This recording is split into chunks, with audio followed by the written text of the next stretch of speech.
Karşı kardeş koy çalsın tak. Oku bülbül, oku bülbül. Karşı kardeş koy çalsın tak. Yüreğimde min arzu var, sözlerimde yanar bahar. Oku bülbül, oku bülbül. Yüreğimde arzum sözüm, mende vardı derde dözüm. Bir de seni görmez gözüm. Oku bülbül, oku bülbül, oku bülbül. Derdim çoktu, bu yüreğim sensiz yoktu. Hasret beni yandırır bu. Oku bülbül, oku bülbül, oku bülbül. Ağlasın ya kalbimde min yaralı var. Mənə təsəlli sən ol yar. Oku bülbül, oku bülbül.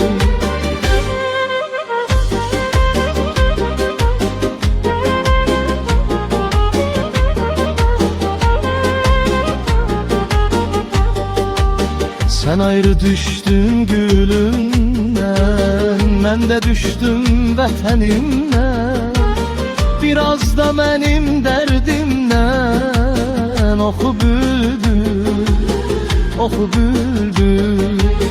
Çarpayda can istəyəm, ölməmişəm can istəyəm.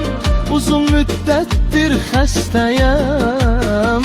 Oku bülbül, oku bülbül, oku bülbül. Derdim çoktu, bu yüreğim sensiz yoktu. Hasret beni yandırır bu. Oku bülbül, oku bülbül, oku bülbül. Ağlasın ya kalbimde min yaraları var. Mənə təsəlli sən ol yar. Oku bülbül, oku bülbül.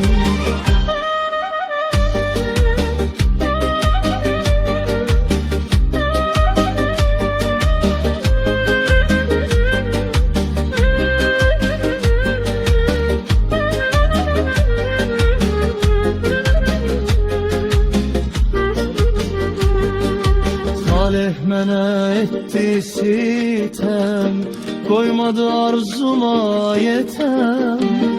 El yanında xəcalətəm. Oku bülbül, oku bülbül. Mən də gül kimi solmuşam, zülmət qəfəsdə qalmışam. Gözlərimi itirmişəm. Oku bülbül, oku bülbül. Tut elimden çıxaq düzə, günlərindən üzə üzə. Rəhmin gəlsin təhməzə. Oku bülbül, oku bülbül.